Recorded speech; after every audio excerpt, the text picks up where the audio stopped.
Good afternoon. Welcome. This is the Transferable Skills podcast session for the JET programme. My name's Sam Hallam, or Samantha Hallam, my official title. I am just going to run through everything today in terms of the course content, the ethos, a little bit about myself, and then take it from there. Everything okay with you, Sinead?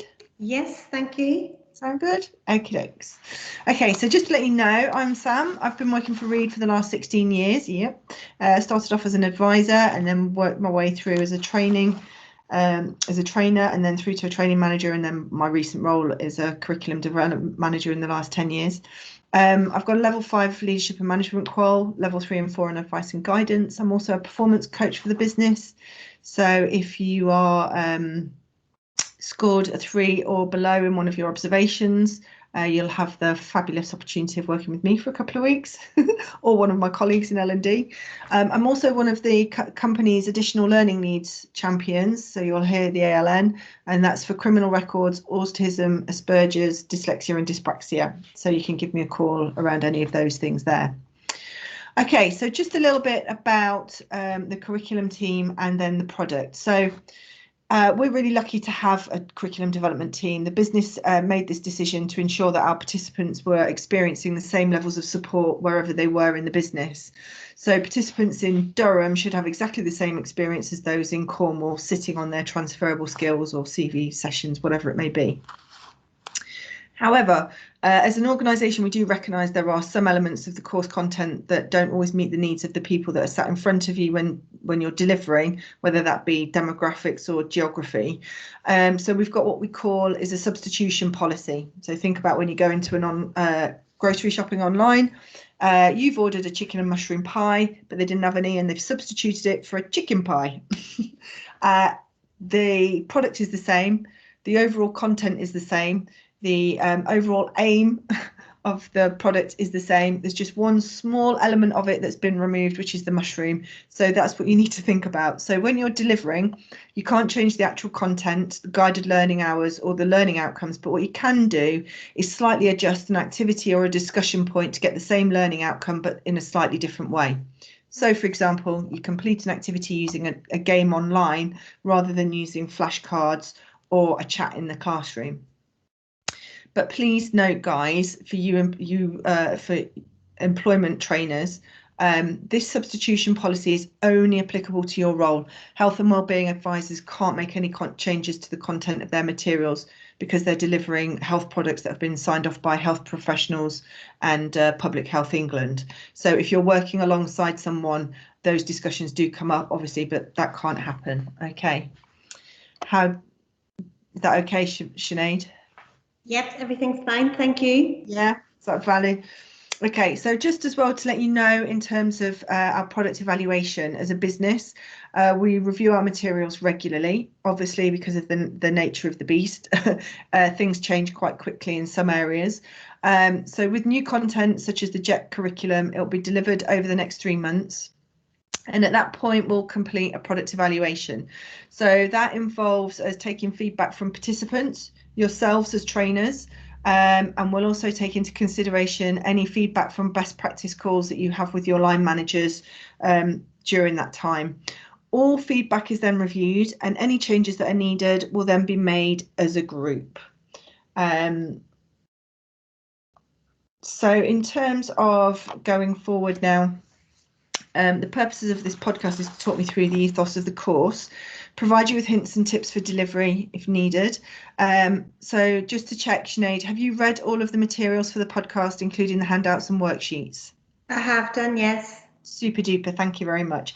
If you haven't, I was going to say, then we need to just pause this podcast, please. Go away, read the content, come back and listen to the podcast.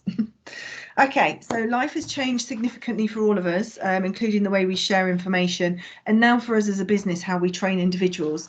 So these sessions have now been reduced in time and changed in terms of delivery methods to accommodate this global situation with the pandemic. So we need to really consider how we support our participants going forward and ensure that they still have a good experience during their time with us. So please be mindful of those participants who aren't tech savvy. If you are in the fortunate position of being able to bring people into a training room and deliver in a group, I would seriously consider having those people that aren't quite so technologically sound in the training room with you, rather than trying to get them all sorted out on LinkedIn and Teams and stuff like that. On Teams, sorry. They will need to get used to it, because that's obviously the way that employers are moving forward with recruiting and things like that. But obviously it's just taking baby steps, really. How does that sound? That all sounds very clear. Super duper. Okay, so transferable skills. Quite straightforward, really. This session really does say, it's what it says on the tin. The overall session is for them to be able to understand how to transfer skills that they've gained throughout their lives and their most recent work experience, and use them to market themselves to an employer. Obviously, in today's age, because the market's become so competitive, they really need to be able to sell themselves quite succinctly. So this session will really help them. This is also for those people, remember, that are, as a result of the pandemic, there's been a lot of sectors that have closed down or shrunk significantly in size. So they're now having to look at retraining, and sometimes retraining from jobs that's all they've ever done. There's a really good report that Reed in Partnership themselves, Sarah Welfare, has written. It's the impact of COVID-19 on the outlook for sectors of the economy. Heavily suggest that you have a read through that. It's really great. We've used lots of research from outside the business as well for this. You'll see throughout this session there's references to other reports.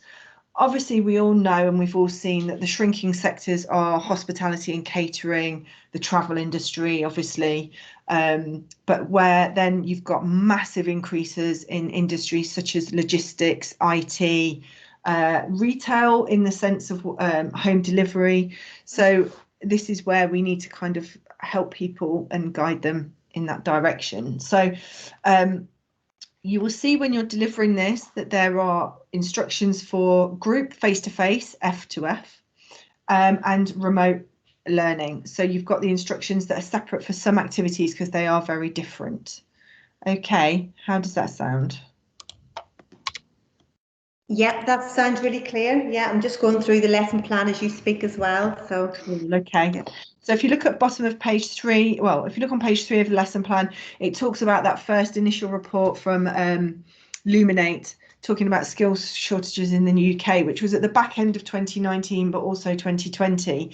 And employers were already starting to struggle for, it takes information from 2017 as well, but employers were struggling already before the pandemic with filling vacancies because people weren't meeting and matching their needs to meet the employer's needs. So there was a lack of required skills, qualifications, and experience. So what we're going to have a look at is how we communicate those skills and qualities, and how we can offer an employer, rather than selling them the years of experience that we've had in a specific job, because especially now we know that some of these jobs don't exist anymore. So we're trying to help people change that mindset that they've got of going from that thing they've always done into, okay, how can I now repackage myself, stick that Amazon bag on and sell myself forward to the next one. Okay. So you're going into, you've got a definition of what transferable skills are. We're kind of assuming that you are delivering to a higher level than we would do normally in Read in Partnership. So obviously don't go teaching grandma how to suck eggs. If they're strong enough, then you don't have to go through the definition, but it's there for you just in case pocket. Okay. The bigger thing here is the discussion is using that time to talk about why transferable skills are important. So you can really drill down with them the need of them being able to meet and tailor needs to meet employers' needs. Now, remember as well, we're also talking about when we're changing sector, we're not talking about sectors where you need specific licenses or specialist qualifications. So we're not talking about, you know, changing from working, I don't know, in as a travel agent and then wanting to go into a job as an accountant. You know, you're not going to be able to transfer skills to that degree. What you can do is transfer your skills from a travel agent to the qualifications to going onto a course to going into accountancy. So we're not talking about being able to change into specialist training roles. We're talking about just mainstream regular jobs. Okay. Okay. Your first activity is about them being able to identify the difference between skills and personal qualities. There are a lot of people out there, people that you are working alongside currently, cannot do that. So just have that discussion with them, sense check. You've got the definitions for both. It's greyed out there to let you know it's there if you need it. Don't use it if you don't have to. So obviously this whole thing here is you're having the activity where you're face-to-face, they'll do it on flip chart. Remote, for you, you'll need to just prepare that list on PowerPoint or on a Word document and flip it up onto the screen share and get the individuals to identify which ones are skills and which ones are qualities. Then we've got a list of what some examples of transferable skills are. So this is where we've increased the language level again. So for any of you that are trainers in the business already and have delivered this, the 3-hour session at the lower level, we've increased the type of skills we're looking at, obviously like critical thinking, analytics, budgeting, project management, team working into personal skills. So we're getting them to think about those things there. So like we've said at the bottom of page 5 on your lesson plan, is we know the job market is extremely competitive, and to be successful during the application process, it's essential for you to be able to effectively communicate to an employer. So telling them how you're going to be able to meet their needs and fill the gaps they've got in their teams. Okay, so you've got to think about your personal branding. We're using this word now with people. It's used across industries. It's used across the National Careers Service. Prospects with university students, the graduates will be used to it. So if you've got anyone coming from that stream, from individuals that perhaps were supposed to have started grad schemes and have not have had them cut, think about your branding, how your branding is, and this thing about shouting loud and being proud to stand out, and that's what we want them to do. So that next thing of how to quantify really will help them. The tip here with this delivery is if you're in group session, have it on flip chart, fold your flip chart over though and drop it down sentence by sentence as you're building up that quantified selling point.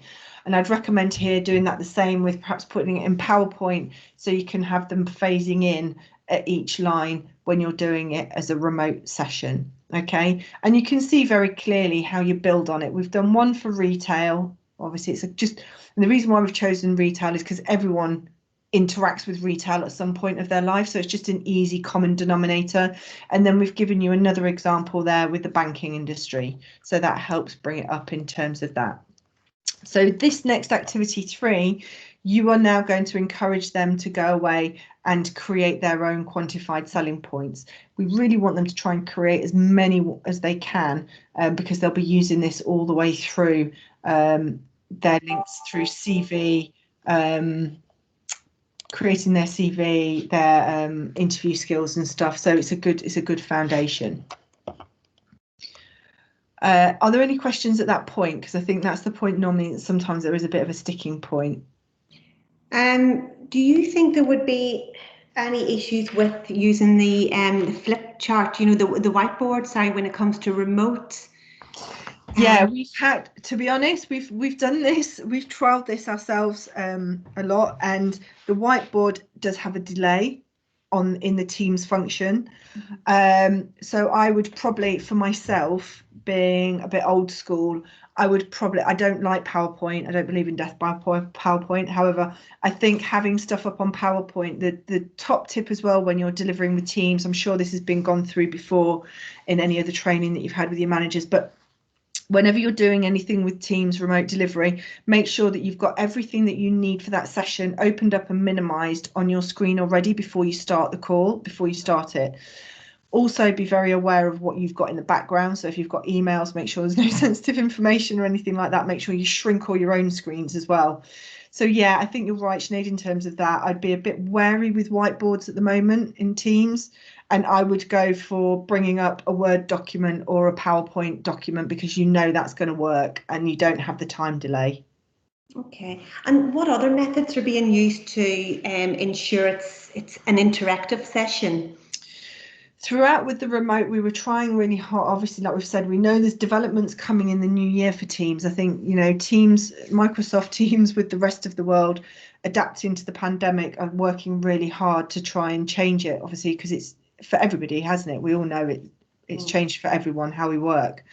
So at the moment, what we've done is the Teams chat box function. So what's really important is when that meeting kicks into gear in Teams with them, you click on the chat box, which is on your menu bar at the top, and that will have then you'll get your participants to answer in the chat box, and then also you can attach documents for them in there. Okay. You can also, that's immediate, so you've got that immediate reaction, so they can open it and click. And the same thing for them.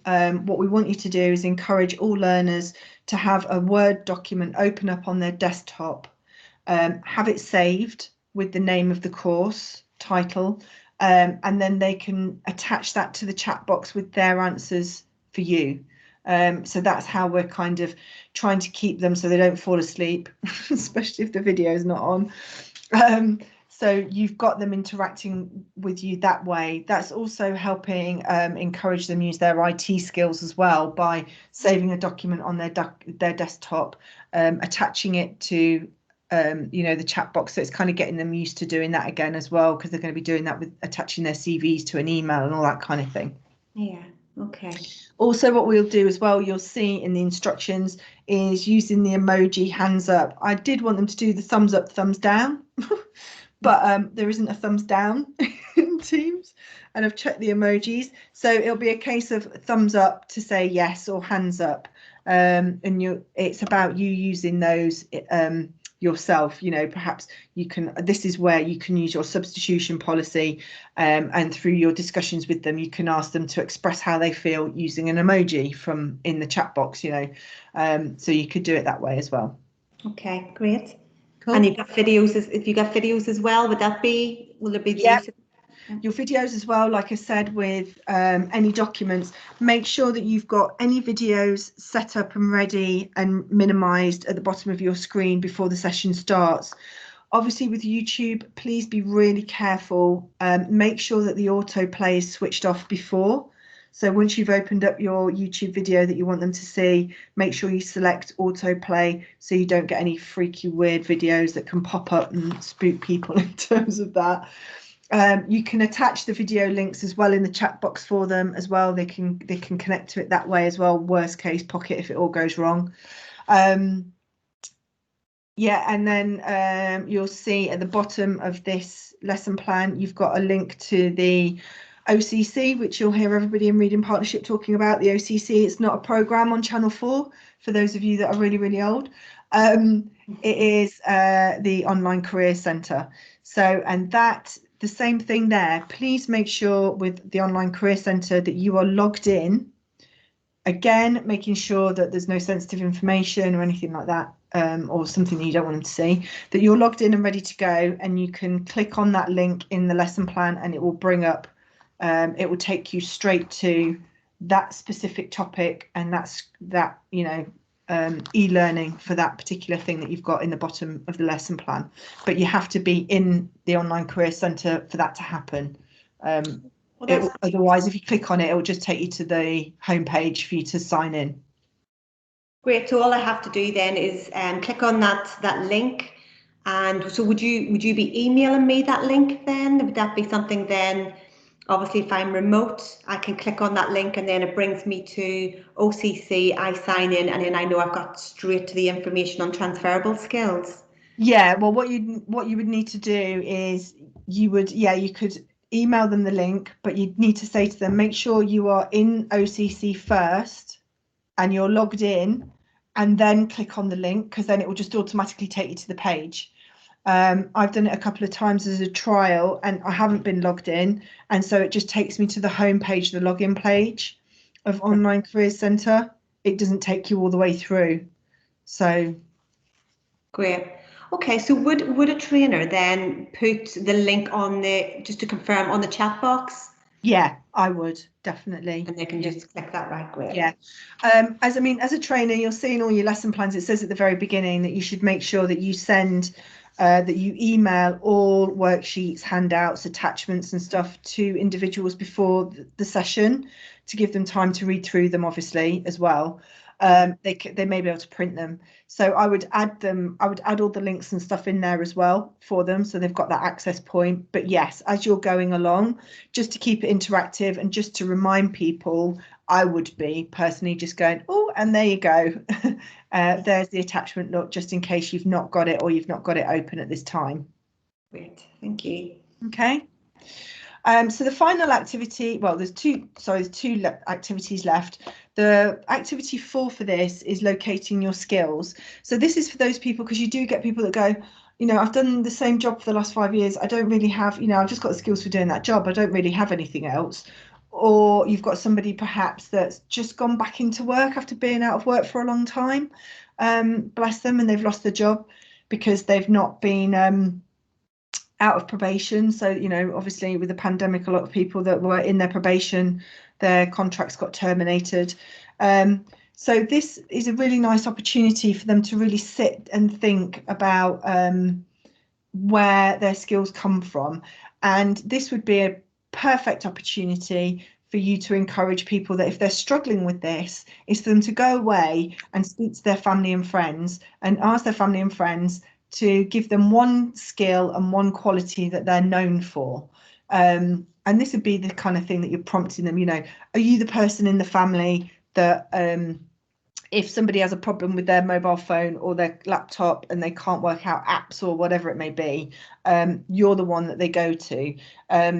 Family parties and stuff, you're the one that they always ask to bake a cake for. These are skills. Is it during lockdown? You've done volunteer work. So my daughter and I did volunteering with a local community group for supporting people with COVID-19. So we drop school homework packs or prescriptions, pick up prescriptions, stuff like that. So it was all that kind of stuff. So they're all things that you can do. So for you as a trainer, obviously in the group situation, it's really nice because you can go around and facilitate, obviously at a distance, but you can go around and facilitate and help them with that. With the remote element of it, you need to ensure you can try and get them to use the whiteboard function through this, but I think, you know, it might be a bit too jumpy. Is get them to use that blank Word document, create what they think would be a selling point, email, attach it to the chat box, or they could do it directly into the chat box and just chat it through with you. It's entirely up to you and how they want to work. And how savvy they are with using the computer. The nice thing, obviously, with using the Word document is that it's there for them, it's recorded and it's saved. In the chat box, it's not. So it's just, I would recommend that they use the Word document really to create this, because then they can use that as their template to copy and paste later on in CVs and stuff like that. So Sam, can I just ask, if it's just a one-to-one remote and it's that one person, would they be able to screen share that so that they could talk you through what they've done? Yeah, screen share would be fabulous as well. And obviously, yeah, that's another way of keeping it really interactive. But again, like you've said, just being mindful that if it's multiple people that you're doing delivery over remote and you're screen sharing, that you've got private information, you know, that you think about the data protection element of it first. So you'd have to check with everybody that they're happy to screen share before you start doing that. But yeah, that'd be a great way. One-to-one, you could screen share a lot in terms of that. Okay. Then obviously it's just a discussion then how you use these newly identified transferable skills, and this is where we want them to think about the links. So you as a trainer, this is where you should be thinking about how you are signposting them on to the next step. So obviously now they've got their skills identified and they're feeling kind of confident, a little more confident. They need to create their CV so they can use these transferable skills in their personal profile on this CV, their skills section, the skills profile. So then from there, you can also use it in application forms, in the personal statement that they have to create. or the person specification. Phone interviews, obviously now this is something that they're going to be doing a lot of, so they can use it to introduce themselves. Answering interview questions, it helps form those answers to basic competency-based interviews. And then obviously, if you're not sure, you'll go into that discussion with them about how you decide which ones to use. You should be looking at what we want them to be using the job description from the employer, highlighting all the skills and qualities the employer is looking for.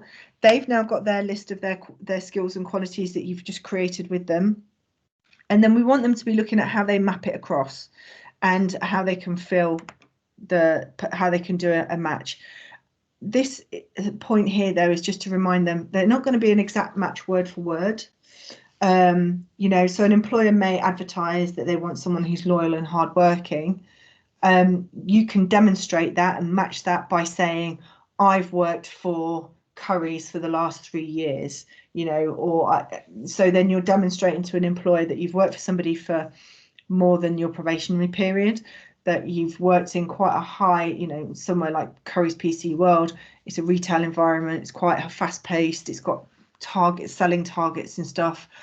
You're loyal, you've been there, so that's how you demonstrate those kind of things. So don't let it put you off in terms of the language that's being used in that sense. That's the kind of message we want to get across to them there. Then the final review obviously is them going through their CV and working out where they're going to use their newly identified quantified skills across the board. And this for you need to be making a note, giving feedback to their advisors if they've not got a CV. There are people that are not going to, especially if they've been out of work, if they've been working for the same company for like 15 years and they've not, you know, they've not had a company like ours where we have to keep our CVs up to date for our CPD.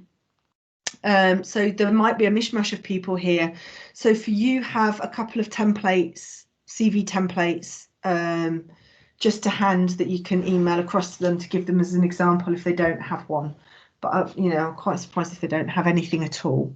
But this is part of the criteria for them to come onto this session, as you'll have seen at the start, you know, is for them to bring their CV with them. And any kind of live vacancies that they're thinking about, and so we can do that we can work with them and make it very real for them in terms of that.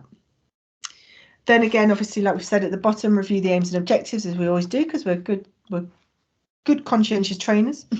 And then you've got the 2 links there that we've just talked about, the YouTube video clip and the online career centre links, so you can copy and paste those across into the chat box for them, or you can bring that up on the projector in the training room and let them see it that way, for those of them that want to see it.